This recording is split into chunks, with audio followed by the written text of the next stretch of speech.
Good morning, everyone. Hey, welcome to Two Drunk Dudes in a Gun Room.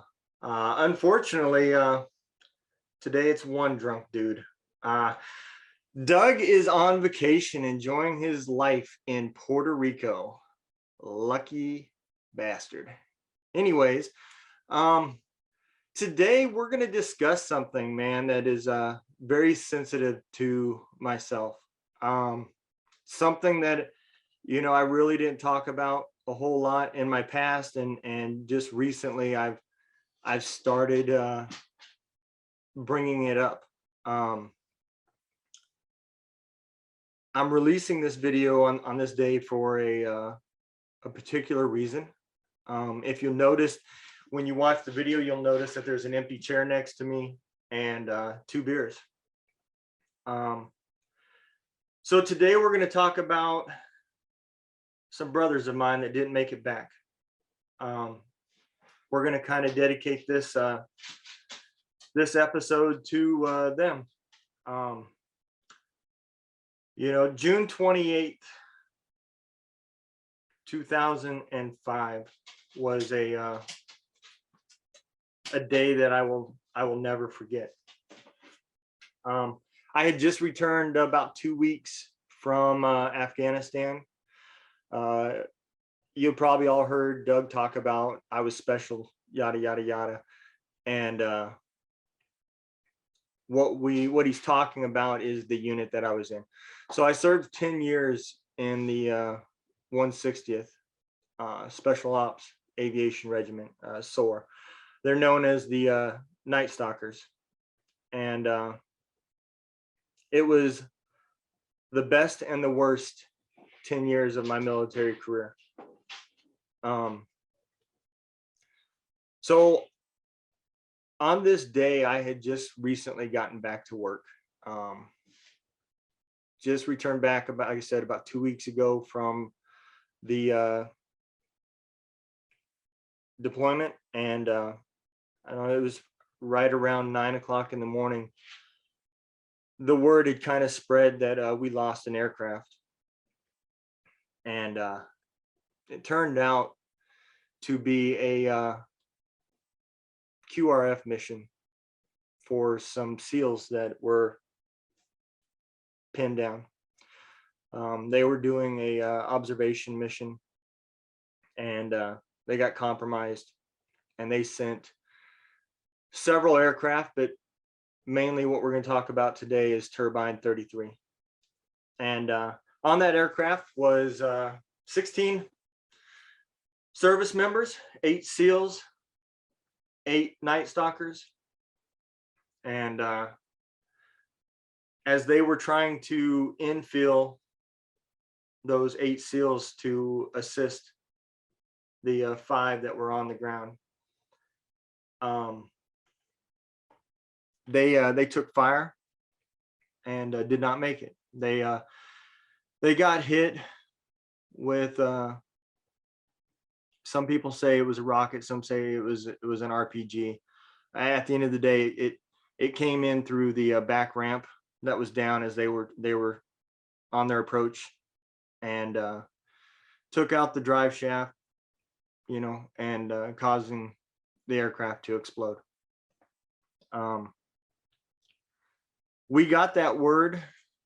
At that time, we really didn't have any details. They weren't releasing any details, but it wasn't long after that the members knew that there was no survivors. On this day is a day that I will never forget. Major Reich was the forward battalion commander, and I still remember as I was rotating back. Like I said, we do usually about 3-month rotations, and it was my turn to come home.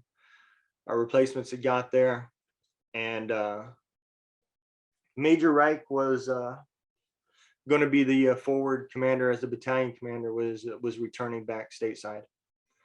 And the night before our flight to return, Major Reich gathered up a bunch of crew chiefs and other soldiers, and they they captured the battalion commander and taped him out there by the flagpole. It was funny.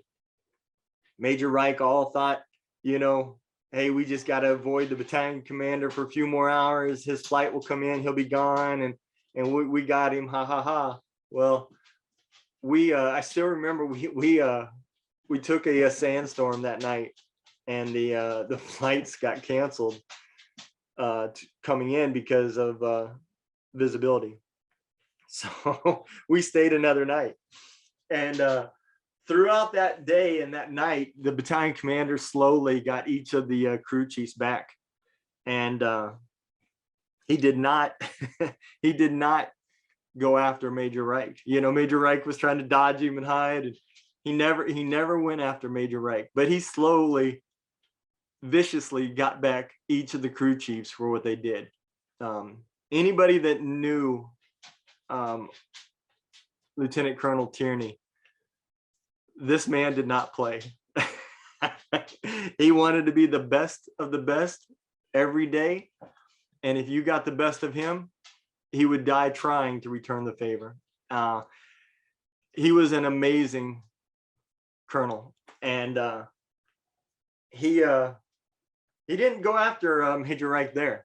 So we returned back. We got on the flight. All the he was square with all the crew chiefs, but Major Reich, you know, he kind of thought he got away with it, but he had to have a little bit of uncertainty on what was coming. So when we got back, I don't know, a day or two after returning, Colonel Tierney told the guys down in the motor pool he wanted us to put his Jeep up on blocks and pull his tires off of his Jeep. And he then proceeded to TP the Jeep and left it in front of the battalion headquarters. Now, anybody that knew Major Reich knew he was proud of his Jeep. That vehicle definitely suited him. You know, the few weeks that I served with him over there, you would just see it. It goes together. It made sense after I seen what he drove. Anyways, he then mailed his Jeep tires back to him with a picture of his Jeep. You know, it was pretty hilarious at the time. You know, and nobody knew what was coming in a few days later. You know, so we got the word that what had happened. We got the word that there was no survivors, and we instantly started preparing for the funerals. You know, I think for a lot of us, this was when reality really sat in on how dangerous our missions and what we did over there was. And you know, on that day, a lot of fathers, husbands, kids died. And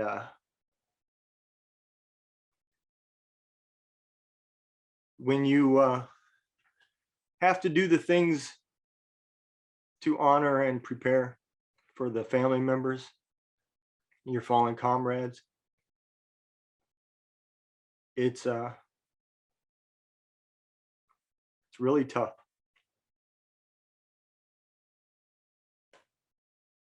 So, you know, as we were training and preparing for the funerals, we basically had two teams set up. There was a few of them that the family members chose to have their remains buried in Arlington, and there was several that wanted to do the funerals in their hometowns. And we put together a two teams to go to these hometowns and conduct the military honors for these members. And during this time, I remember Sergeant First Class Morales' wife was moving. And I remember going over with a few other soldiers to help her get the things out of her house that she needed moved, mainly the heavier stuff. And I remember seeing his children, and I couldn't help but to think that someday this could be my family. It brought back a lot of mixed emotions with the deployments. It brought back fear that I really didn't like.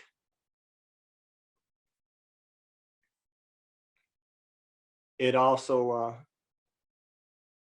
brought together a lot of sadness, knowing that these kids are going to grow up without a father, a great father at that.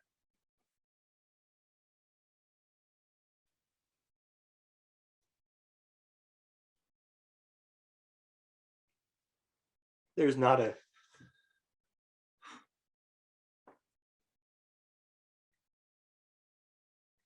day that goes by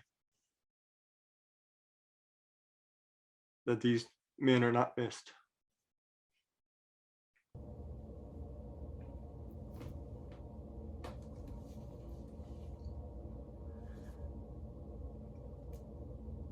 You know, I remember a lot of deployments sitting with Sergeant First Class Morales. He was a medic. And man, you know, when you talk to him, he had the kindest voice. And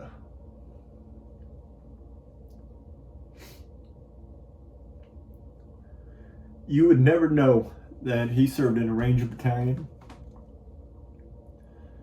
The 160th, I mean, he knew more about medicine than most doctors, you know. And him and another medic named Chris Marshall, man, between those two, you never needed to see a doctor. They were true professionals.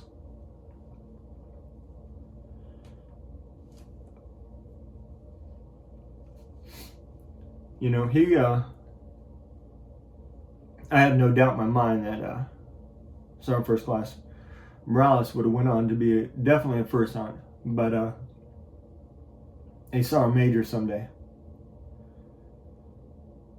The man was amazing. You know, I just remember getting that news, and man, it didn't make sense. You know, how many things would have to go wrong for something like this to happen? I mean, at that time, my confidence was literally, we was all the military needed to win any war. And this could never happen. It's impossible.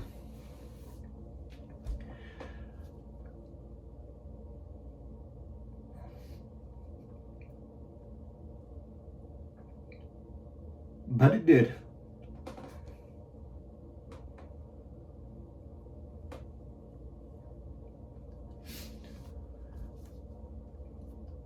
You know, there was I knew most of the guys on the flight that were with the 160th, but I really knew Kip, Jacoby, Sergeant First Class Morales, and Major Wright. I got to know him during that deployment. Kip was young. You know, he was E4 promotable at the time, and he used to come down to the motor pool, and we'd sit there and talk. Usually at night. You know, I tried to, would stay late at night to kind of hit both shifts. You know, the 160th literally had two different, you know, the support elements, most of them work days, and the most missions happened at night. And I would stay down by the motor pool just in case they needed something. And Kip, on nights that he wouldn't fly, him and a few other guys would come down and just shoot the shit down by the motor pool. And I'd sit out with him and we'd talk young soldier shit, and mostly about cars and stuff. Kip was building a car with his fiance. He had it in the garage. It was all tore apart. Him and his fiance was doing it together, and it was a project that they both could get behind. And he was planning on marriage and his future, and at that time nobody ever thought this would happen. I mean, they say it's in the back of your mind, but realistically, these guys got on their birds and they conducted missions that you would not believe were even possible. The stories that they could tell you was like fantasy land shit. And they went out there and conducted these missions day in, day out, and brought everybody back. But not on June 28th, 2005. I don't know if it was just bad luck, mistakes made, but that day, things went very bad.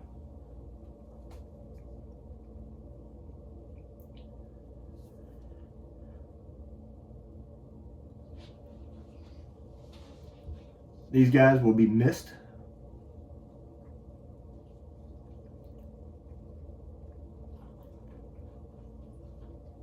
Never forgotten, and never undervalued. The impact that they made on people, their families, and this country needs to be remembered.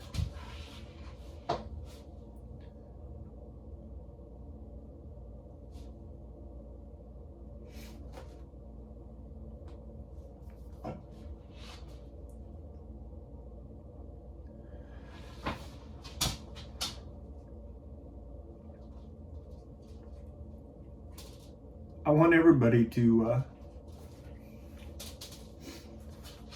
you know a vet, thank them.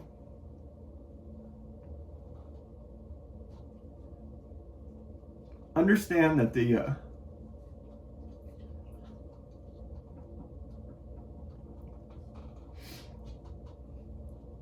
things that go through their head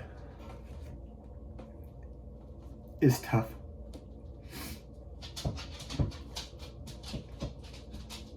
Most of us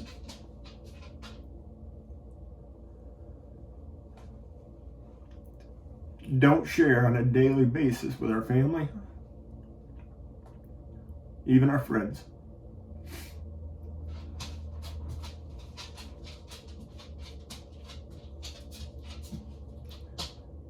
The things that go through their mind.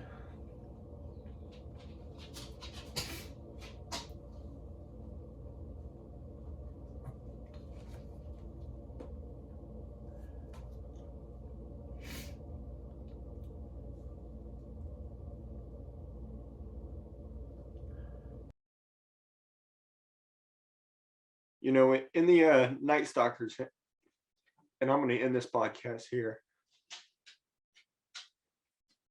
we have a creed.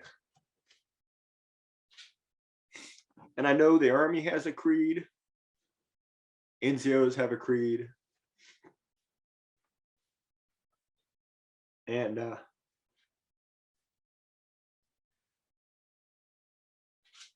to this day, I have tried to live my life by the Night Stalker creed, because it means a lot to me.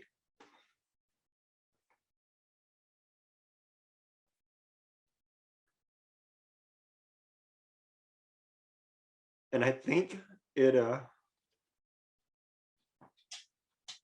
truly empowers the soldier spirit. There's a line in the creed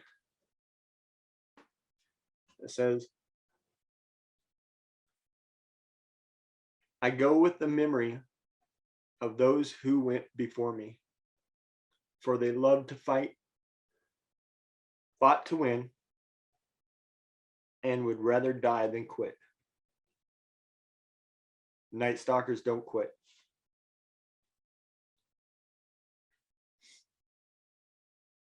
And it is a true statement.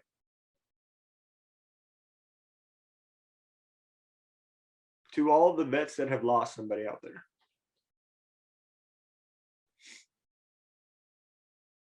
I understand.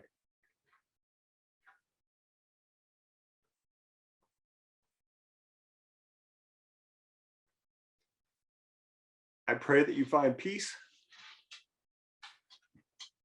To the family members that have lost somebody, I hope you know that without a doubt, I can almost guarantee that service member was doing what he loved. Because I know the 16 men on that aircraft died doing what they loved for a country that they loved.